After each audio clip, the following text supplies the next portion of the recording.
বন্ধুরা সবাইকে আসসালামু আলাইকুম। আরো একটি নতুন ভিডিওতে আপনাদেরকে স্বাগতম। তো আজকে পুরো ভিডিও জুড়ে দেখানোর চেষ্টা করব যে আপনি কিভাবে খামারকে জীবাণুমুক্ত করবেন আর সপ্তাহে অন্তত কয়দিন জীবাণুমুক্ত করবেন। আর আপনি যদি খামারকে জীবাণুমুক্ত করেন আপনি কিভাবে লাভবান হবেন সেটাই আপনাদেরকে একটা ধারণা দেওয়ার চেষ্টা করব আরকি। তো বন্ধুরা আপনি যদি আমার চ্যানেলে নতুন হয়ে থাকেন তাহলে অবশ্যই চ্যানেলটাকে সাবস্ক্রাইব করে পাশে থাকা বেল আইকনটি বাজিয়ে দিন। আর শুরু থেকে শেষ পর্যন্ত দেখে যদি ভিডিওটি ভালো লাগে অবশ্যই একটা লাইক দিয়ে দিবেন। আর এই বিষয়ে যদি আপনার কোনো প্রশ্ন বা অন্য কোনো বিষয়ে যদি কোনো প্রশ্ন থেকে থাকে তাহলে কমেন্টে লিখতে পারেন, আমরা অ্যান্সার দেওয়ার চেষ্টা করবো ইনশাআল্লাহ। তো মূলত হচ্ছে যে এখন বর্ষাকাল যেহেতু এরপরে আপনার আমাদের সবারই আপনার ফ্লোরটা দেখা গেছে আপনার ভেজা স্যাঁতসেঁতে থাকে সব সময়। কারণ হচ্ছে যদি রোদ থাকে তখন আপনার ফ্লোরটা খুব দ্রুত শুকিয়ে যায় আর কি। আর যেহেতু ভেজা স্যাঁতসেঁতে থাকে সে কারণে অনেকটা পিচ্ছিল হয়ে যায় বা এখানে পাঙ্গাস জমে বেশি। তো যেহেতু পাঙ্গাস অতিরিক্ত পাঙ্গাস জমবে, তো সে কারণে হয়তো দেখা গেছে স্বাভাবিক এখানে জীবাণুর সৃষ্টি হবে আর ওই জীবাণু থেকে আপনার খামারে রোগ ছড়াবে, বিভিন্ন প্রকার রোগ হতে পারে সেটা। তো যদি আপনি সঠিকভাবে সঠিক সময়ে যদি আপনি খামারকে জীবাণুমুক্ত করতে পারেন তাহলে হয়তো দেখা গেছে আপনার 90% মিনিমাম আপনার চিকিৎসা খরচটা বেঁচে যাবে আর কি। মানে আপনার গরু সুস্থ থাকা মানে হচ্ছে যে আপনার চিকিৎসা খরচ বেঁচে যাওয়া। তো বন্ধুরা আসলে হচ্ছে যে যেহেতু এখন বর্ষাকাল, চারিদিকে দেখা গেছে আপনার বিভিন্ন রোগ জীবাণু ছড়াচ্ছে।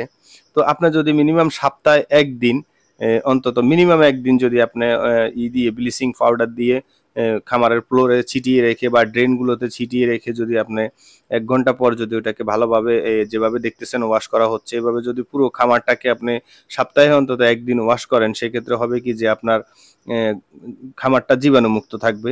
আর খামার জীবাণুমুক্ত থাকা মানে আপনার গরু সুস্থ থাকা আরকি।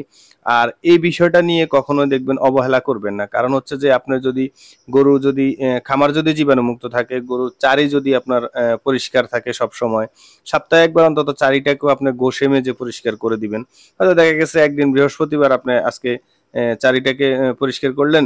এর পরের দিন শুক্রবার আপনি পুরো ফ্লোরটাতে ব্লিচিং পাউডার ছিটিয়ে পরিষ্কার করে দিলেন। আর আরেকটা কাজ করতে পারেন, যেহেতু এখন আপনার বর্ষাকাল বিভিন্ন সমস্যা হইতে পারে আর আপনার গরুর পায়ে বিভিন্ন রকমের ইনফেকশন হইতে পারে। কারণ হচ্ছে যে পা সহজে শুকাবে না। যদি আপনার ফ্লোর যদি স্যাঁতসেঁতে থাকে বর্ষার কারণে বা বৃষ্টির কারণে, সেক্ষেত্রে দেখা গেছে ওদের পায়েও আপনার দেখা গেছে শুকাতে অনেক সময় নেয়। তো সেক্ষেত্রে হয়তো আপনার দেখা গেছে প্রত্যেকদিন সকালবেলা আপনার ফ্লোর মানে ধোয়ার পরে ফ্লোর পরিষ্কার করার পরে অন্তত গাভীর বা গরুর ৪ পায়ে পটাশ পানি দিয়ে পাটা ধুয়ে দিতে হবে। কারণ যদি পটাশ পানি দিয়ে যদি আপনি ভালোভাবে ধুয়ে দিতে পারেন, সেক্ষেত্রে হবে যে আপনার যদি কোনো ইনফেকশন থেকে থাকে, সেটা পটাশ পানির কারণে আপনার ওটা ভালো হয়ে যাবে এমনিতেই আরকি। তো পটাশ পানিটা সপ্তাহে মিনিমাম আপনার ৩ দিন, মানে যদি আপনি প্রত্যেকদিন না পারেন সেক্ষেত্রে অন্তত ৩ দিন আপনি এটা আর হচ্ছে গরুর যে আপনার রোগ প্রতিরোধ ক্ষমতা বাড়ে এ ধরনের আপনার ভিটামিন গুলা যেমন কি জিঙ্ক, ক্যালসিয়াম অন্তত ১ দিন পর বা মাসে অন্তত ১০ দিন খাওয়াই রাখবেন আরকি। সেক্ষেত্রে হচ্ছে যে রোগ প্রতিরোধ ক্ষমতা বৃদ্ধি পাবে আরকি। আর অবশ্যই যে সমস্ত কথা বললাম এগুলো অবশ্যই পালন করার চেষ্টা করবেন এই সিজনটাতে। কারণ এই সিজনটাতেই সবচেয়ে বেশি রোগ জীবাণু ছড়ায়। কারণ মশা-মাছির কামড়, এরপরে হচ্ছে যে মানে বৃষ্টি বাদল, তারপর হচ্ছে যে আপনার ফ্লোর থাকে সবসময় স্যাঁতসেঁতে। তো চেষ্টা করবেন হচ্ছে যে আপনার গরু পায়খানা করার সাথে, সাথে যাতে পা দিতে না পারে এর আগে উঠিয়ে নেওয়ার জন্য। আর একটা বিষয় মনে রাখবেন, আপনি আপনার খামারকে যদি জীবাণুমুক্ত রাখতে পারেন আর গরুকে যদি আপনার রোগ প্রতিরোধ ক্ষমতা বাড়িয়ে রাখতে পারেন, সেই ক্ষেত্রে হবে যে আপনার খামারের গরুগুলো অসুস্থ হবে কম। আর যদি অসুস্থ কম হয় সেক্ষেত্রে আপনার চিকিৎসা খরচ অনেকটা বেঁচে যাবে। আর যদি আপনি চিকিৎসা খরচ বাঁচাতে পারেন সেক্ষেত্রে আপনার লাভ আশা করি ইনশাআল্লাহ কেউ ঠেকাতে পারবে না স্বয়ং আল্লাহ ছাড়া আরকি।